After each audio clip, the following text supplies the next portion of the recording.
Hello everyone, welcome to our channel. Telugu రాష్ట్రాల్లో భిన్న వాతావరణ పరిస్థితులు, కొన్ని జిల్లాల్లో మాత్రమే వర్షాలు, కొన్ని జిల్లాల్లో పెరిగినటువంటి ఉష్ణోగ్రతలు. వివరాల్లోకి వెళ్ళి తెలుగు రాష్ట్రాల వాతావరణ పరిస్థితులను తెలుసుకునే ముందు మీరు ఇంకా మన ఛానల్ కనుక సబ్స్క్రైబ్ చేయనట్లయితే వెంటనే సబ్స్క్రైబ్ చేయండి. ఇక వివరాల్లో కనుక వెళ్ళినట్లయితే బంగాళాఖాతంలో ఉపరితల ఆవర్తన ద్రోణి బలపడనుంది.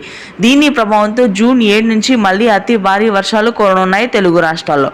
ప్రస్తుతానికి అయితే మధ్య తెలంగాణ, అదేవిధంగా ఉత్తర తెలంగాణ ప్రాంతాల్లో తేలికపాటి నుంచి మోస్తరు వర్షపాతం నమోదవుతుంది. ఈ రోజు అయితే తెలంగాణలోని పలు ప్రాంతాల్లో తేలికపాటి వర్షపాతం నమోదు కానుంది. దక్షిణ తెలంగాణ మహబూబ్ నగర్, గద్వాల్, కరీంనగర్, వరంగల్, వనపర్తి, వికారాబాద్ జిల్లాల్లో తేలికపాటి నుంచి మోస్తరు వర్షపాతం, హైదరాబాద్ నగర ప్రాంతంలో తేలికపాటి నుంచి భారీ వర్షాలు నమోదవుతాయి. తూర్పుగోదావరి, పశ్చిమ గోదావరి, శ్రీకాకుళం, విజయనగరం, విశాఖపట్నం ప్రాంతాల్లో గత 2 రోజులుగా కురుస్తున్నటువంటి వర్షాలు తగ్గుముఖం పడతాయి. అయితే తేలికపాటి నుంచి మోస్తరు వర్షాలు మళ్ళీ జూన్ 7 నుంచి కూడా మొదలవుతాయి.